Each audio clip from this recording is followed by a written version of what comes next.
Live like Braun. That's nightly news for this Thursday.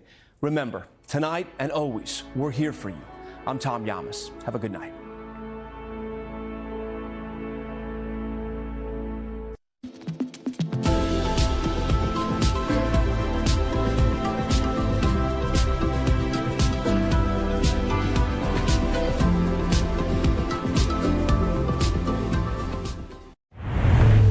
KUAM TV8, first on Guam. KUAM News headlines are presented by Calvo's Insurance, protecting Micronesia for 85 years. Matson and the Adai Itano program. Apply at matson.com and McDonald's of Guam. I'm loving it.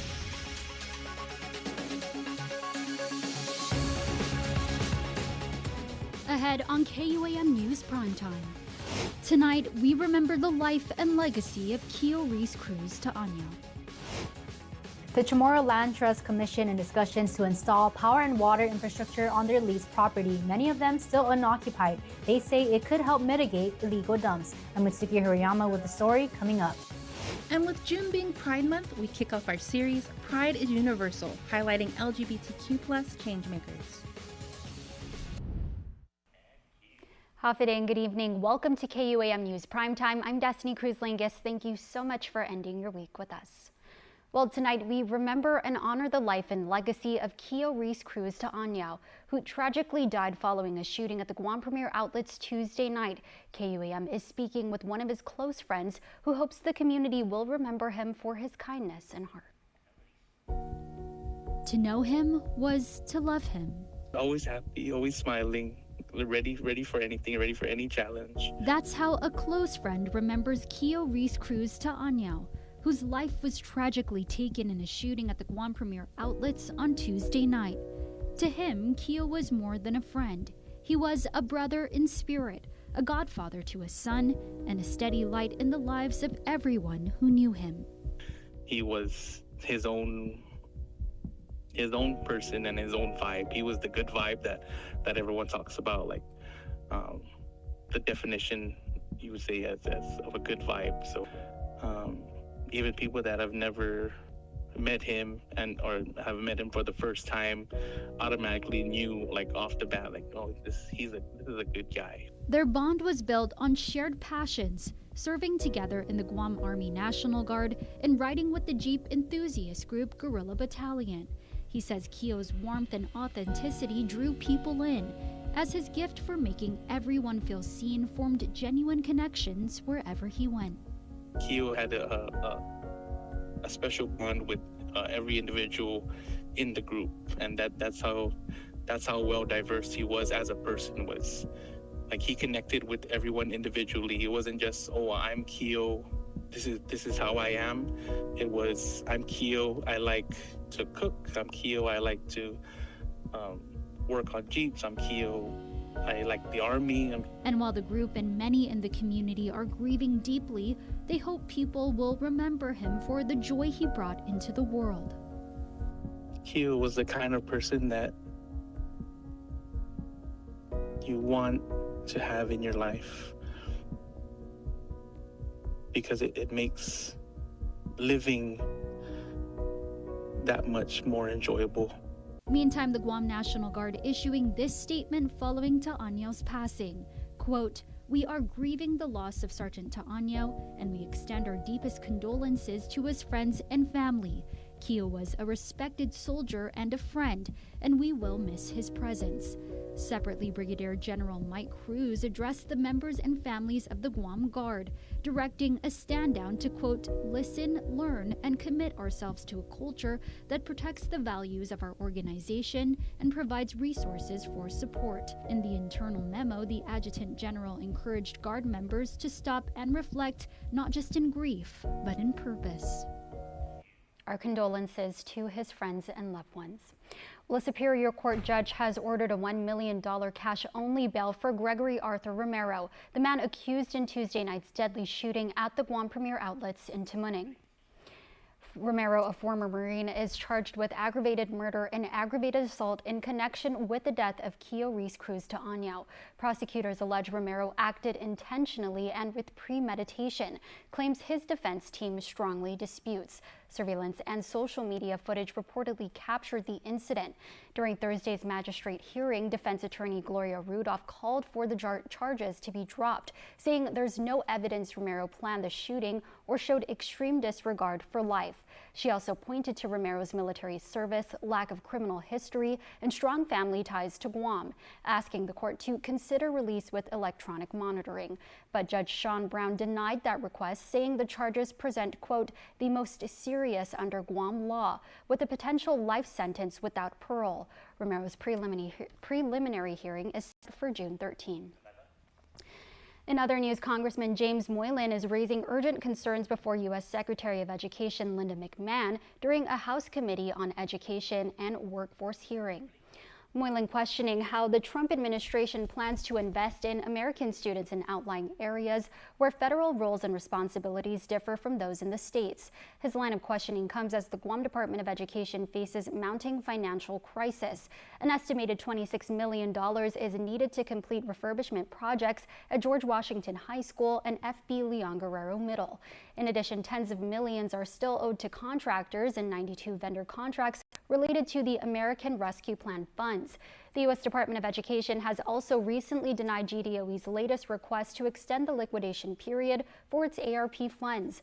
Moylan also pressed McMahon on the shortage of special education specialists, the need for infrastructure investment, and improving academic competitiveness.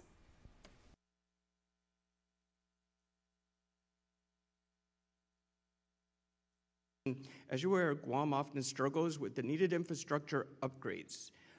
Our storms and our cost of getting materials to the island is tremendous. And especially with our public schools, it's very costly. And so how does the administration, another one we can discuss, plan to address critical issues like these, ensuring that we can make our educational institution in the outlying areas world-class like all American institutions should be?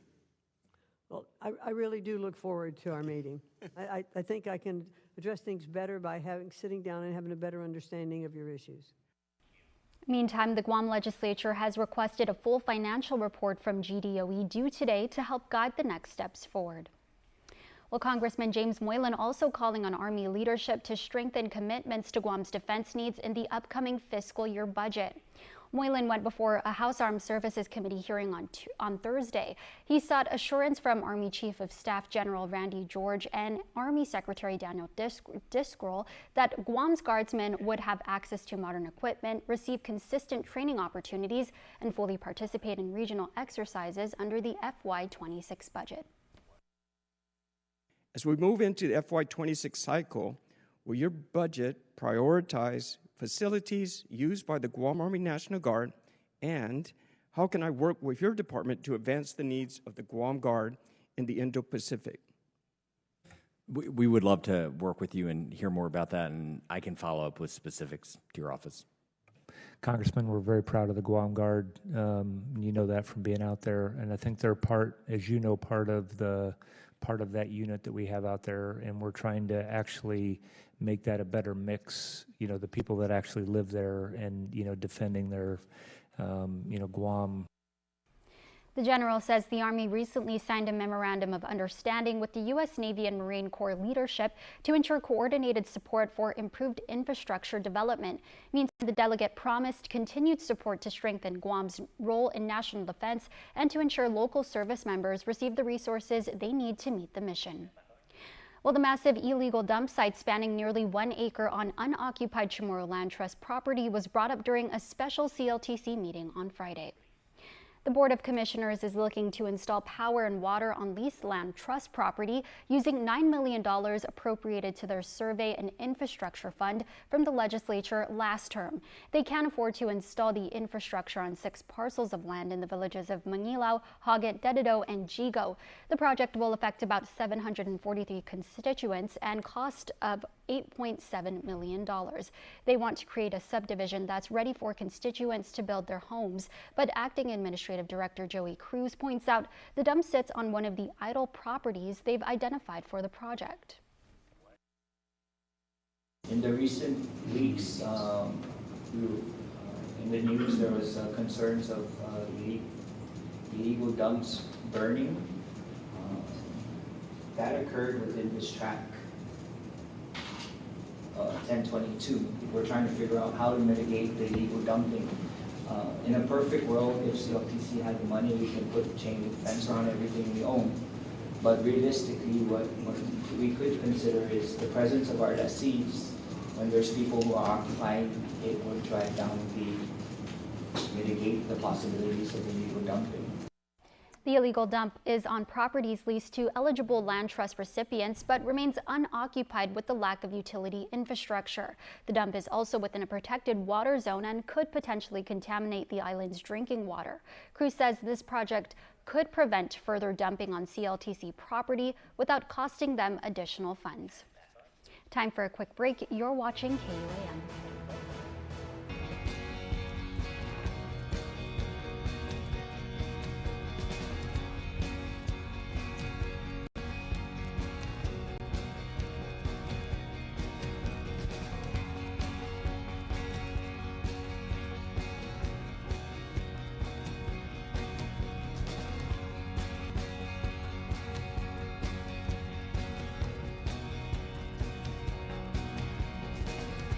Half a day Fresco Fridays on KUAM News. Presented by Fresco Clothing, original custom design apparel of Guam and the Marianas. Located in Doughnut, just across from the Gani Shopping Center.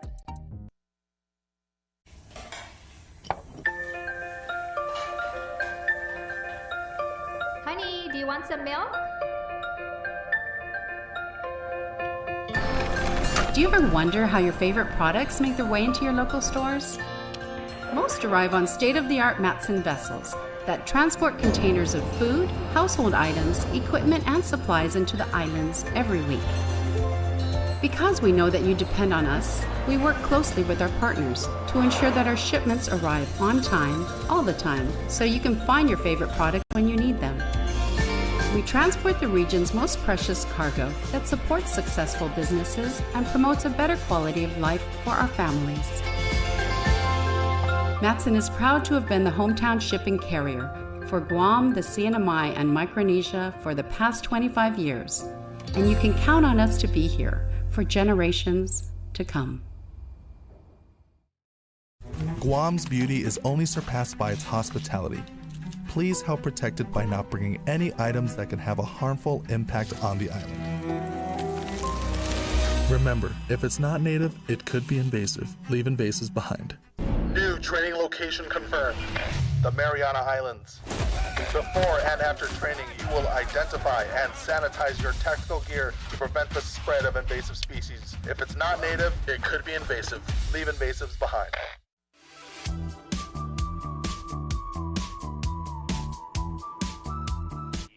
Well, June marks Pride Month, a global celebration of love, identity, and the ongoing fight for equality. Here at KUAM, we're launching a special series called Pride is Universal, highlighting LGBTQ+ changemakers whose stories inspire and empower, no matter where they're from. We begin with someone who's breaking barriers at the highest levels of leadership. Guam's Lieutenant Governor is not only serving the people, he's doing so as an out and proud member of the LGBTQ+ community. In our first feature, he opens up about authenticity, advocacy, and what pride means to him.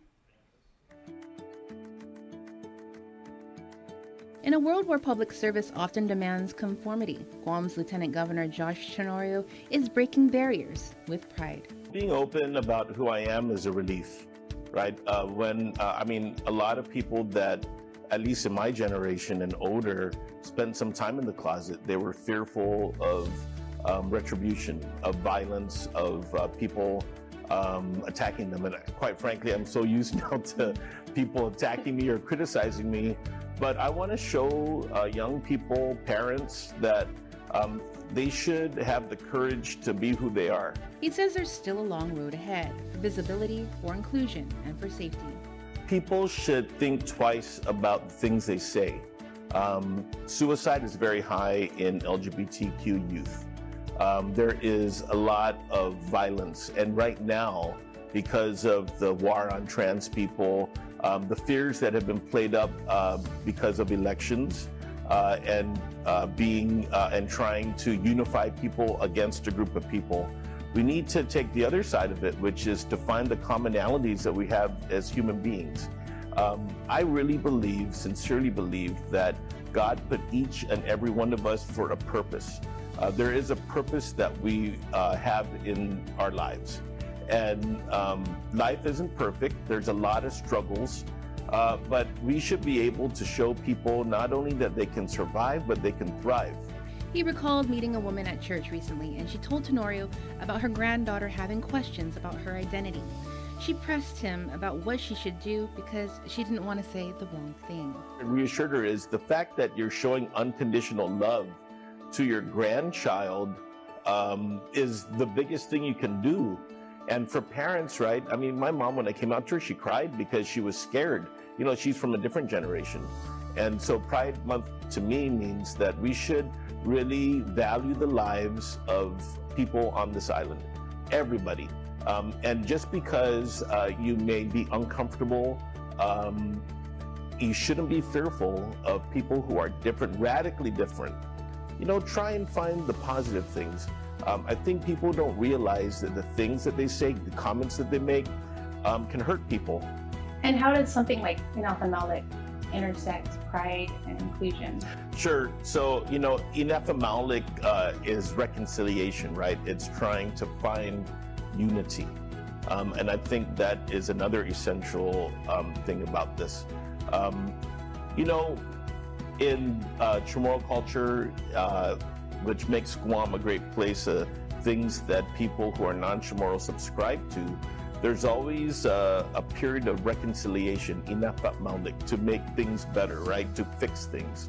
And I think that there's so much opportunity to fix things with each other. You know, if we're gonna work together to fix the island, you know, we need to fix ourselves in our homes, fix our neighborhoods with our neighbors, you know, improve our workplace with our coworkers, right? That's, and this is kind of like the one of the overriding values that is so consistent with valuing who we are as LGBT people on the island.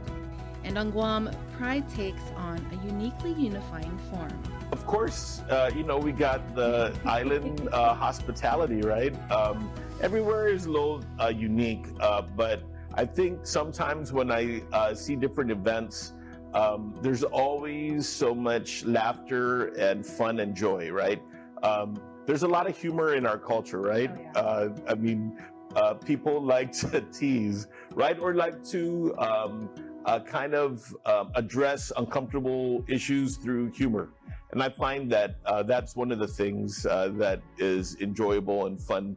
Tenorio says when it comes to Pride, you get to see unity with military members who are a part of the LGBTQ+ community. Now, 10,000 of them throughout the states are at the risk of being purged out because they're trans, right? I mean, this is a very difficult time. Lieutenant Governor of Guam shares that one of the things he really enjoys is going to the schools and talking to the kids about anything, especially opportunity. No matter who they are, they can aspire to be whatever they want to be because they'll be able to showcase their talents. And you know, a lot of people in the LGBTQ+ community have a lot of talent, right? There will not be any flowers in the church or church choirs or, you know, I mean, so many things, right, across, and a lot of LGBTQ youth, sometimes they overcompensate and become kind of like very, very high performing because they want people to focus on that rather than focus in on, you know, their truth. And lastly, Lieutenant, like, I guess, what does it mean to live with pride, not just in the month of June, but every day? Well, to live with pride every day means that you're choosing to see the best in people, that you're choosing to be able to find commonality and unity with them, and that you're thinking about what you can produce or work together on that's for the better. Staying on the high road, trying to focus in on productive things, and not leaving yourself open to sulk or to feel angry or to feel despair or sorrow or even worse, hopelessness. right? So living with pride every day is almost like a shield to not only protect yourself, but give you the energy to move on and to continue living and trying to put your best foot forward and your best face forward. I think that's what everyday living with pride is about.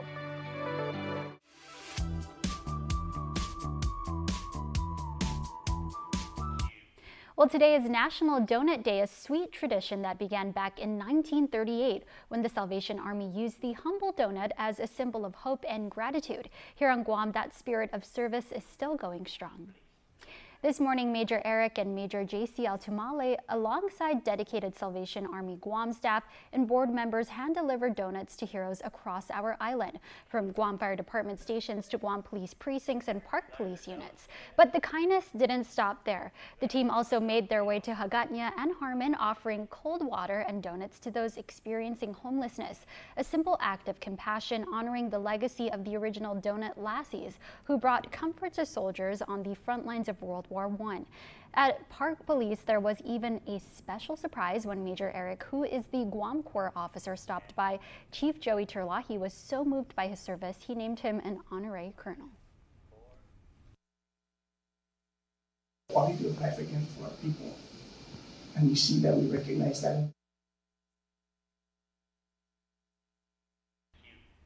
A heartfelt moment that speaks volumes about the bonds between those who serve and those they serve. On this National Doughnut Day, the Salvation Army reminds us that sometimes the sweetest things come not from what's in your hands, but what's in your hearts. Now for a look at your world at home.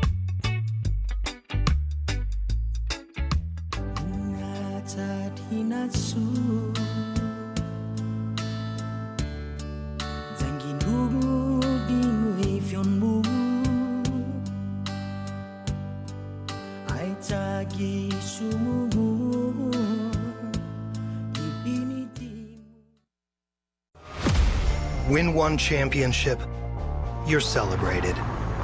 Win twice, they call you a hero. 3 times, they say words like legend and dynasty.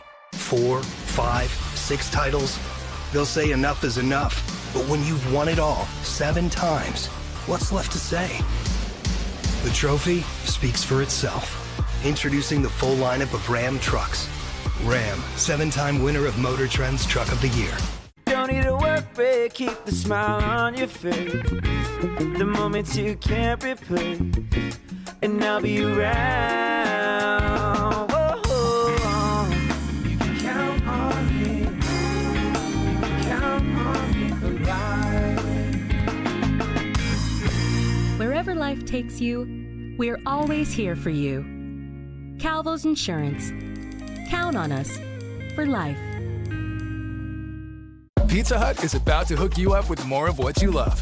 Because when you order any pizza, we'll hook you up with a free pizza later. That's a pizza now and a free pizza later. Get even more with the Hut Hookup. Order now, only on the Pizza Hut app. No one out-pizzas the Hut.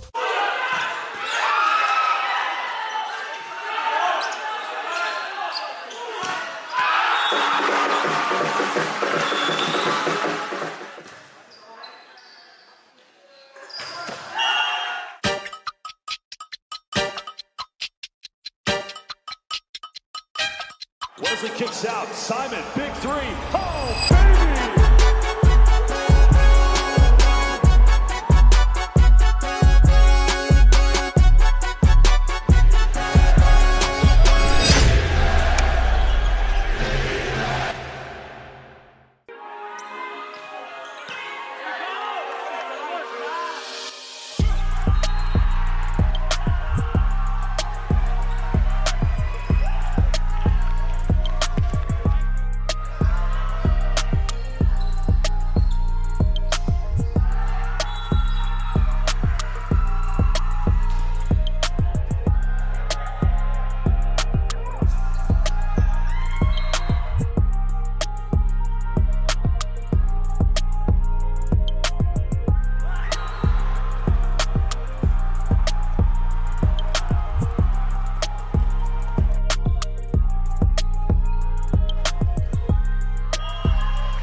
Summer's here, Guam. Get ready for sun-soaked days with Kmart. From beach gear to backyard barbecue essentials, Kmart has it all at prices that keep your wallet cool. Stock up on snacks and fun kids activities to keep them entertained. Kmart is Guam's one-stop shop for summer fun. Plus, military and frontline workers. Shop now for your summer essentials at Kmart, the 24-hour superstore. Summer vibes, Kmart style. Bye. I wish they could move back home. Should we build on a honeymoon? Yes. Yes! First Hawaiian Bank knows that family comes first. That's why our bankers work with you to make your what-ifs a reality. Personalized service and digital tools, all under one roof when you bank on the best. First Hawaiian Bank. It all starts with yes. Foodie Call is served fresh, presented by Pepsi. Burgers, better with Pepsi.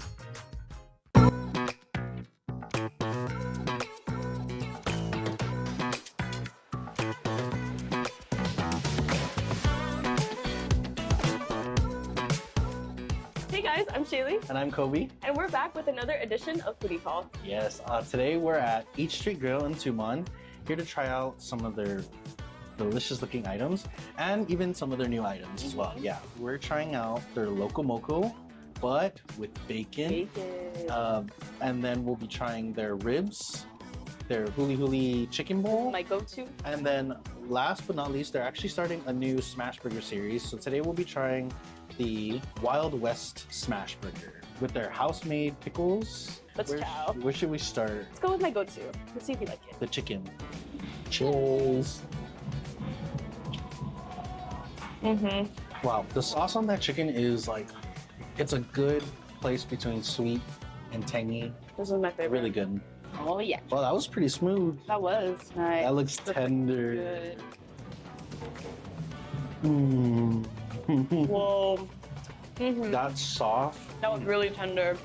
Pepsi break. Let's dive into this Loco Moco. Yeah, let's do it. Cheers. I've never had a Loco Moco with bacon before. It's an interesting addition to it. Yeah. The gravy, it's not like any other Loco Moco gravy. It's a little, it feels lighter. Yeah. It tastes lighter than like, with the bacon though, I would get it with bacon. Yeah. All right, guys, our last item, the Wild West Smash Burger. First, I want to try these pickles. Yeah, the pickles are homemade, so I do want to try it.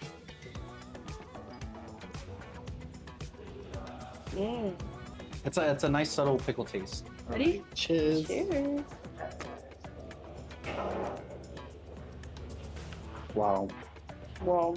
The onions are like fried, so it adds that extra crunch to it. The sauce is good. I like the sauce. One thing you can mess up about a burger is like too much flavor. This is a good balance. Yeah. Everything that's in it. Let's take one more Pepsi break because burgers are better with Pepsi. Cheers. That wraps up another edition of Foodie Call. Thank you to our friends at Pepsi for sponsoring this segment, and of course to our friends here at Each Street Grill for taking care of us today. You can come by and check them out. They're open 7 days a week from 11 a.m. to 9 p.m. Bye. Foodie Call is served fresh, presented by Pepsi. Burgers, better with Pepsi.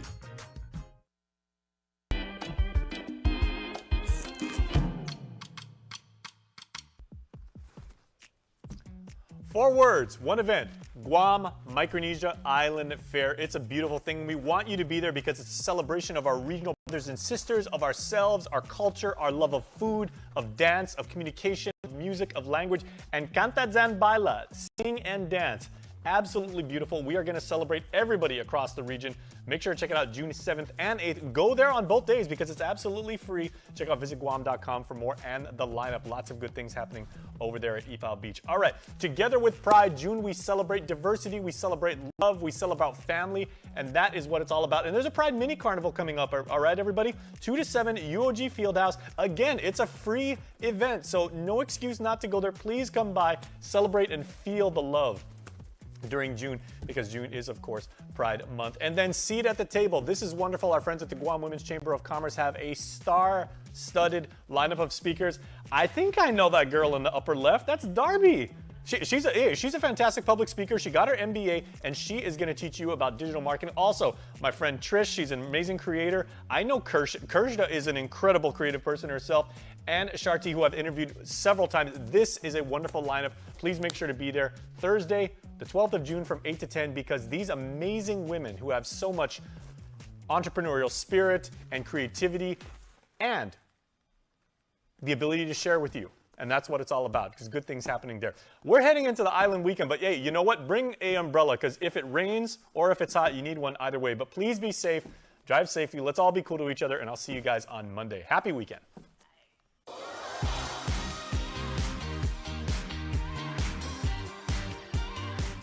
Happy birthday, Michelle Chaco. Michelle, today we celebrate you. Your strength, your spirit, and your endless heart are such a blessing to everyone who has the pleasure of knowing you. May this new year of life bless you with the same energy and joy you bring to everyone around you. Friday. Kiana Lynn Mesa, happy birthday to you, and we hope you have the best birthday weekend ever. Your family and friends say emphatically, we love you. And Celine and Sierra Mesa, happiest of birthdays, plural, to both of the C girls coming from your loving family, and they say we love you both. Also, happy birthday to the lovely Miss Angela Duenas. Happy birthday number 65, and may the year bring you more blessings. Hey, this is Destiny's mother-in-law. This is wonderful. May you have blessings, happiness, and laughter. Your family, everybody on both sides are giving you all of the heart emojis and a very, very wonderful, wonderful birthday. Outstanding birthday celebrants today. I don't know what I've been told. I don't know what I've been told. Someone here is getting old. Someone here is getting old. Your Cold Stone Creamery birthday cake winner for this week goes to... Okay, Mermaid Williams, keep an eye out for a DM or a message or an email or a message in general from us, because we are going to let you know when you can swing by Cold Stone Creamery and pick up your bonus birthday present. Congratulations, and we hope you enjoy. Want to wish your special someone a happy birthday? Just click the QR code here on your screen or email birthdayclub@kuam.com. Happy birthday to everyone celebrating out there, and happy birthday to my mother-in-law. Thank you for bringing my favorite human being into this world. That's your primetime show. Thanks for watching. I'm Destiny Cruz-Langus. Have a safe evening and stay beautiful.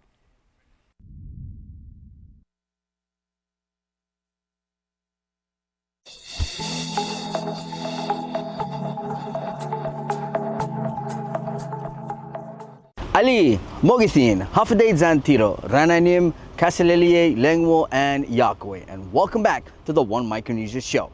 In this episode, we're going to go all out on nothing micro about Micronesia. Now, first up, we do a sit down with cast and crew. We sit down with Sultry and Lala to talk about what this show is bringing to Guam. Nothing micro about Micronesian. And here with me today, I do have Sultry and Lala with me today. Thank you guys so much for taking the time. I know you guys probably just landed, was it yesterday? Yesterday morning. From Saipan? Yes. Yeah. How was Saipan, by the way? It was so beautiful over there. I had been to American Samoa 2 years ago, and it reminded me so much of it. So it felt like home, you know. Yeah, it's been over 20 years since I've been back to the Marshall Islands, so it felt really nice to be in the Marianas and to be in Micronesia for the first time in 2 decades. And the love was so massive, from people that were visiting as well as people that were part of the Flame Tree Arts Festival that we attended and performed at. Let's talk about some of the reactions from the people over there, about how they view the show and what they're taking away from it. We got a lot of really touching, heartfelt responses. People posted on Facebook how they laughed, how they cried, how they just felt pretty much emotional waves throughout the show. I think the biggest thing of all was that people were seeing their own people on stage, and I think that was the most touching part. Yeah, we had a soft opening on Thursday that played the full show, the 60-minute, and then we had a break on Friday just to vent and connect with the community, and Saturday and Sunday we did half of the show, the first half and the second half. And during the soft opening on Thursday, there was such a beautiful reception of leaders, voyagers that were coming from Wuhan that came by canoe, and people from many different cultures resonating, people that have visited the Micronesian islands, but also folks that have never been to some of these islands, really eye-opening experiences for them. And one big takeaway, I would say, from people that don't identify as Micronesian but are from Micronesia was that trying to find and fight the internalized racism and finding pride within the umbrella term of Micronesian and not just like siloing into our ethno-linguistic groups, because a lot of folks who are not from FSM have been told to not claim Micronesia as a region. So it was beautiful to see that shift, and a lot of people of all ages were crying. And the children, by Sunday, they were reciting the play verbatim, because some of them had seen our rehearsals and some of them had seen the Friday show or the Thursday show, and so it was nice to hear young kids just like repeating their lines after seeing it just once. Talk about how it all started, the idea to bring this story to life. Yeah, I'll touch on that. So Ova Saopeng and Leilani Chan are our artistic directors. Leilani Chan is our founding director. And the two of them really saw the value in highlighting Micronesian stories. So they started with they started with Masters of the Current, which is a previous show. And that toured around 2017 to 2022. And that made its way here in Guahan. This is the offshoot. Nothing Micro Micronesia is really diving deeper, because once the community was able to see the show, they felt there was more to share, especially particularly around the policing of Micronesian youth in Oahu and the discrimination that's happening as more people come for medical relief and more people come for education. And because of climate change, not being able to access fresh water is definitely something many of our islands are experiencing. So that larger population coming in is creating some dynamics within the local and indigenous populations of places like Oahu. And so they felt it was necessary to highlight that story. And so what we've done is even during Masters of the Current, but as well as our development for Nothing Micro About Micronesia, we've been doing workshops from California to Oahu to Big Island, working with intergenerational communities, church groups, schools, community organizations to gather stories, to ask for permission to highlight and amplify their experiences through these narratives that are now shown in the play. So a lot of these, some of these lines, majority of the script are direct words and inspirations from our workshops, as well as Ova and Leilani's visit to Micronesia, and many of our participants who are from these various regions all over the region of Micronesia. So it's not just one story. We try to cover as much as possible. It's not every story as well, but it's pretty broad sweeping. And how's the experience been for you in being part of? Oh my goodness. So I was finishing up one of my productions over at Windward Community College, and my mentor, Tari Kinoshita, was the one who recommended me for this play. They needed someone to replace Soso, the character that I play now. And that's pretty much how I just got into this production. I had hesitated on taking the part of Soso because I'm not Micronesian.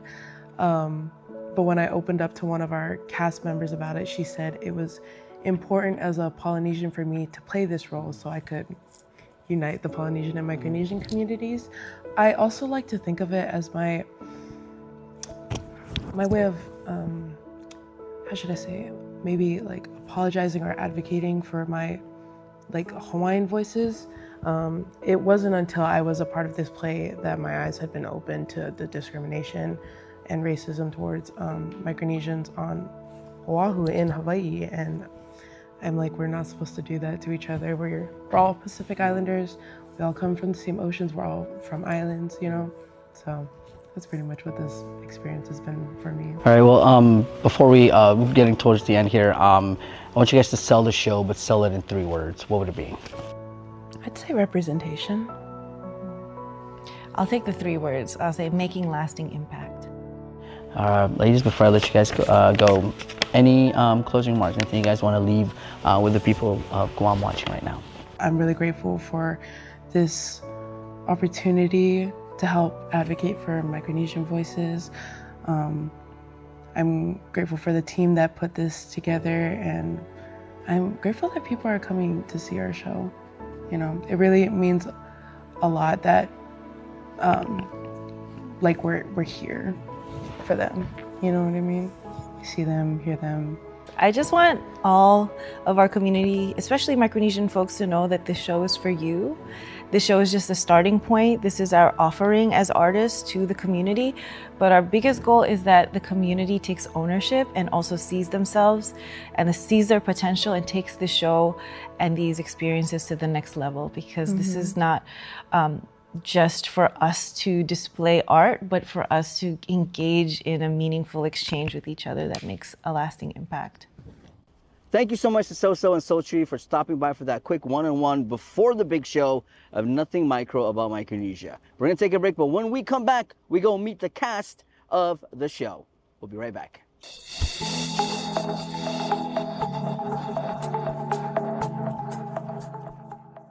Guam's auto appearance specialist, Elegant Reflections, has been providing the automotive industry with professional detailing and car care products at its highest quality, from complete detailing, full interior detailing, exterior detailing, headlamp restoration, hand washing, seat and carpet shampoo, engine degreasing, undercarriage cleaning, paint sealant, fabric protection, paint oxidation removal, and so much more. Visit us at our new location. Call 646-5555 for an appointment. Elegant Reflections, Guam's auto appearance specialist, over 20 years of experience.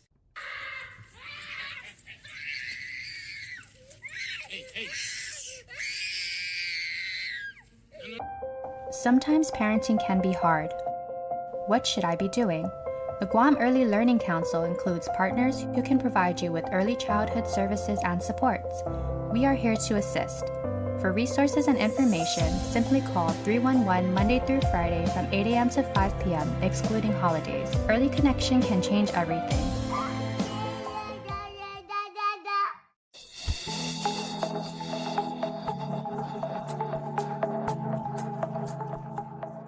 The One Micronesia show continues, and now we meet the cast of Nothing Micro about Micronesia.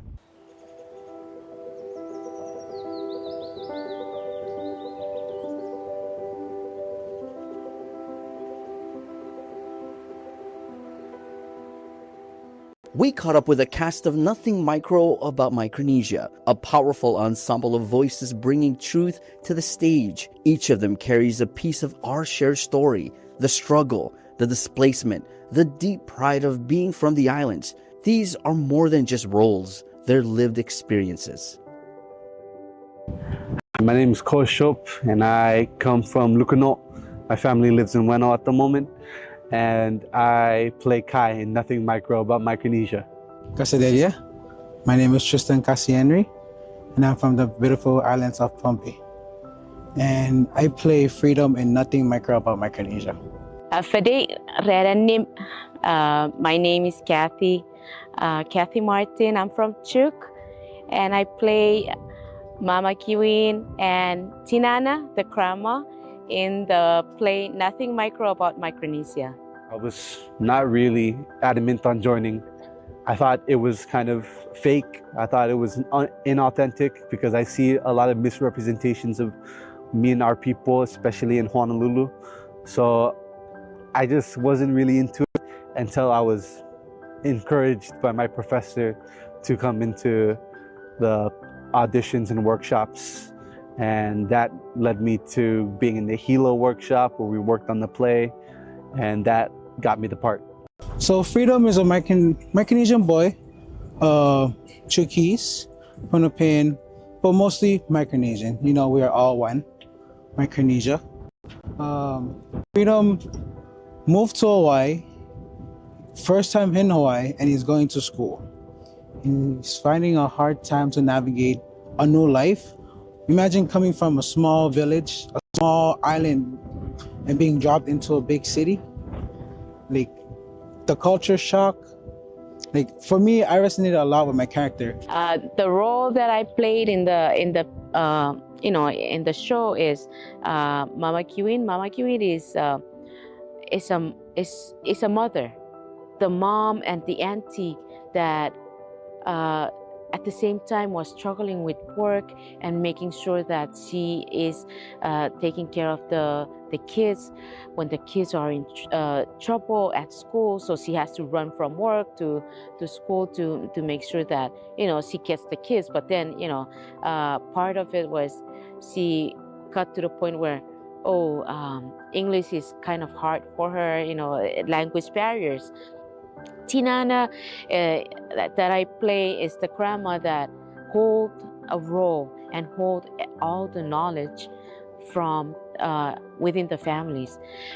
It might be someone that had already done work forever, I mean long time, but then she chose to be home because she wants to take care of the home, the village, the island, and she has all the knowledge to share with everybody else, especially the young ones. So we want to play that because many times our young ones, youths, when you need something, when you can't find the answer, those are the ones that you need to find the answer from. Yeah. While many in the cast carry and live Micronesian experiences, two members, Lala, who plays the pivotal role of Soso, and Mr. Ova, who portrays both a Hawaiian reporter and a local ally of the Micronesian community in Hawaii, are not of Micronesian descent. Yet, through deep empathy and understanding, they help amplify the truths of our people. This is more than performance. It's solidarity, healing, and a shared purpose. Aloha, my name is Ova Saupang, and I play the role of, Kanakala / Manu Kaulike, as well as many other characters in the play. So I play multiple characters in Nothing Micro About Micronesia. I am also the co-director and co-producer and co-writer with Leilani Chan for this production with Tira Productions. I'm Lala Feifili. I'm originally from Kahuku, Oahu, and I play Soso in Nothing Micro About Micronesia. Now, it all started with us meeting Inocenta Soundkiku, who is a leader in the community. She's Chukis, amazing, amazing woman.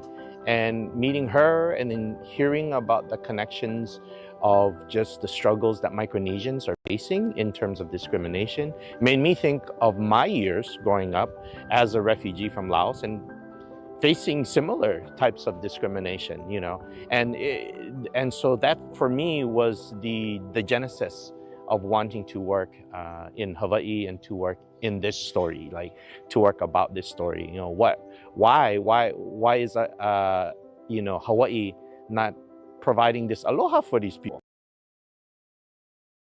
Some interviews before, but I like to think of this as my way for advocating for Native Hawaiian people, as my way of apologizing for the way that Micronesians are being discriminated against in Oahu.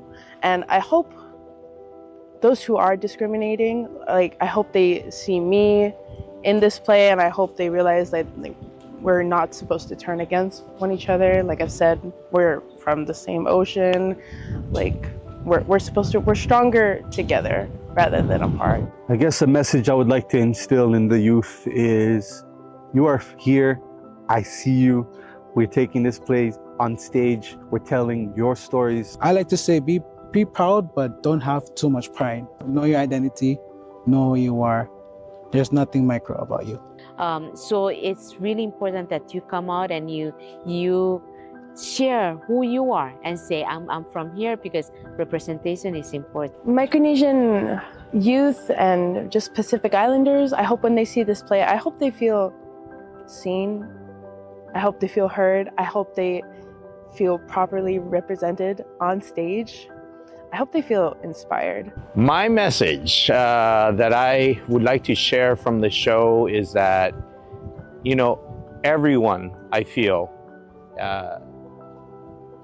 wants to be heard, wants to be listened to. And if you can validate each other as human beings, I think that is the most important thing. Validation, right? I hear you.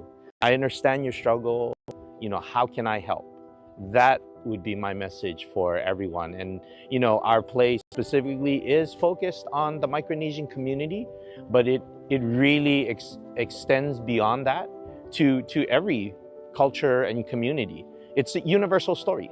In their words, we hear echoes of home In their performances, we feel the weight of what it means to leave everything behind and yet still hold on to who we are. Their passion is proof that storytelling heals and that when we speak our truth, the world listens. Amazing stories about the cast of this amazing show. We're going to take a break, but when we come back, we take you into the show. We'll be right back.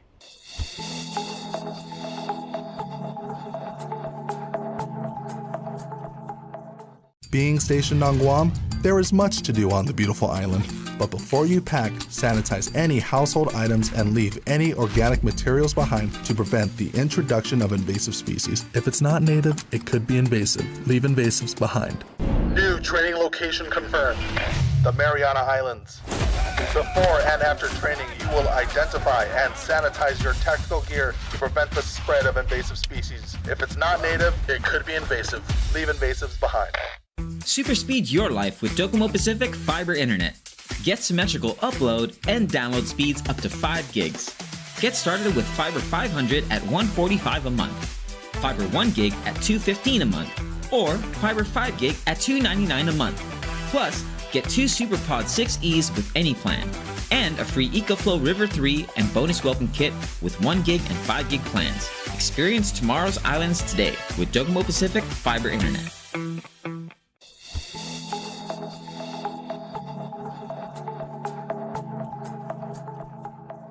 The One Micronesia show continues, and now we take you to Nothing Micro about Micronesia, and then after, we'll get some reactions from the crowd. As the sun slowly sets on a Friday, the UOG Fine Arts Theater begins to fill.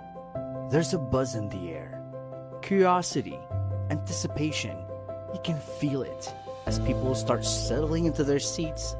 The lights dim, and what unfolds is a powerful story. One that dives into the real struggles, sacrifices, and the strength of Micronesians living abroad. It's raw, it's honest, and it stays with you. This is Nothing Micro about Micronesia.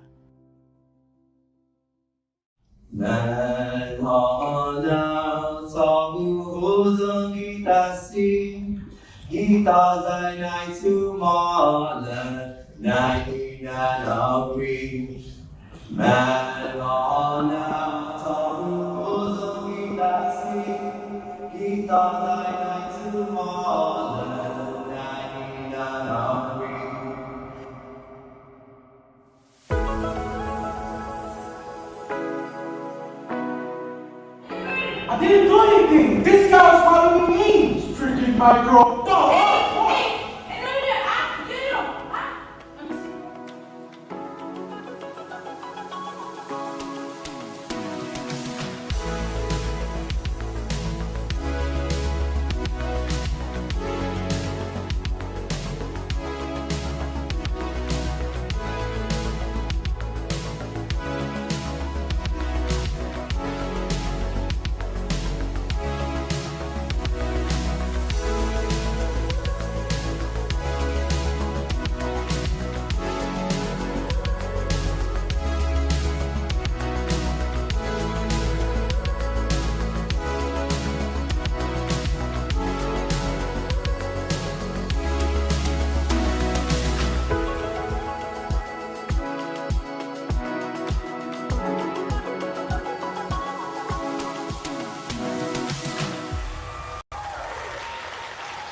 And as the audiences stepped out of the theater, many carried more than just applause.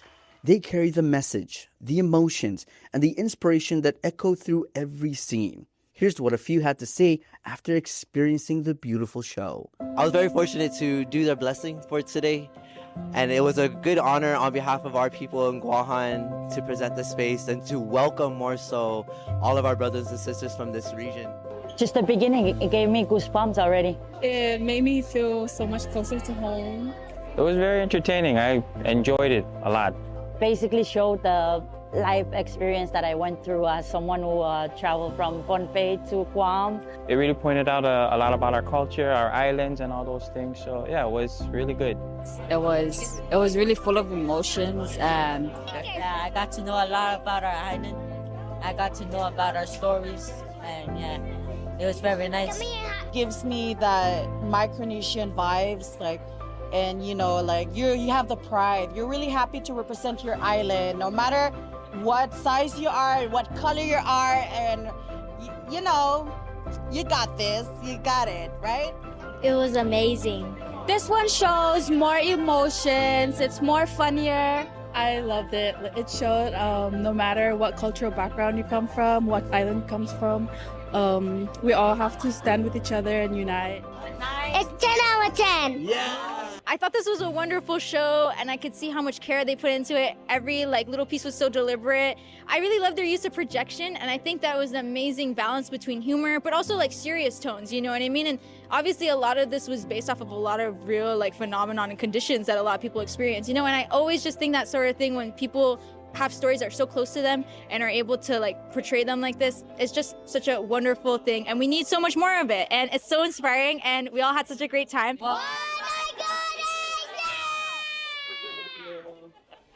Tonight wasn't just a performance. It's about pride, resilience, and the power of storytelling. Nothing micro about Micronesia lit a fire in the hearts of those who watched, reminding us that every voice matters. Every story deserves to be seen and heard. And this is just the beginning.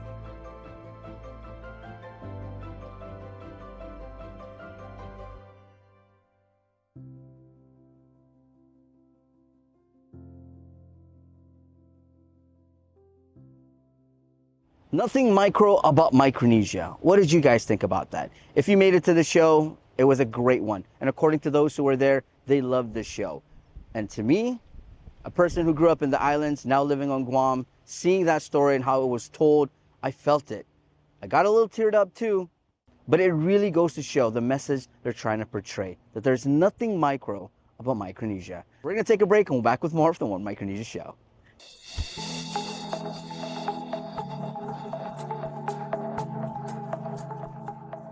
Taco Bell brought back crispy chicken nuggets, and I can't believe how good they are. Why can't you believe it? Because you're Taco Bell. Taco Bell. Yeah, but a taco place can do nuggets, right? Yeah. Mike's Hot Honey Diablo sauce is awesome. Okay, they're good, but we're not a chicken place. When did you guys become a chicken place? Chicken? Can't a taco place do good nuggets? Are we not allowed to do both? What do you mean? You think it's cool to do both, right? Why are you looking at me like that? Are they okay? I don't think so. We're totally a taco place that's a chicken place that's also a taco place. Win one championship, you're celebrated. Win twice, they call you a hero. 3 times, they say words like legend and dynasty. 4, 5, 6 titles, they'll say enough is enough. But when you've won it all 7 times, what's left to say? The trophy speaks for itself. Introducing the full lineup of Ram trucks. Ram, 7-time winner of Motor Trend's Truck of the Year.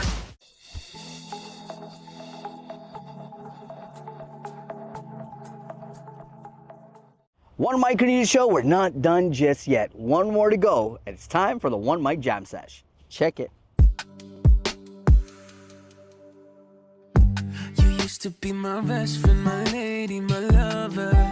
One that I can never keep undercover. Now I'm finding that you see with another. Believed every word that you said you would never. Now that the ties that we had have been severed, I wish I'd been a little more clever. Give me the reason why can't I get over you? I'm finding it so hard to do, knowing that you moved on too. Give me the reason why I spent so many sleepless nights, tossing and turning. Why do I make it hard to try? Oh, we ऐसे को पासे किए हमका puedo serie अरे हम तो every कीरे को परी हुई तोरे नहीं quiero.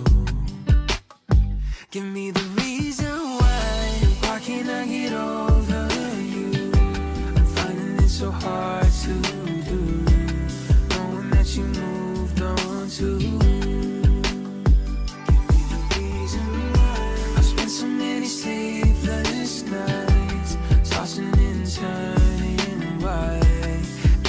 make it hard to try? Give me the reason why can't I get over you?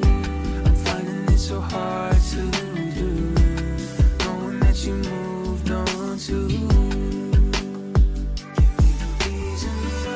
I've spent so many sleepless nights, tossing and turning. Why do I make it hard to try?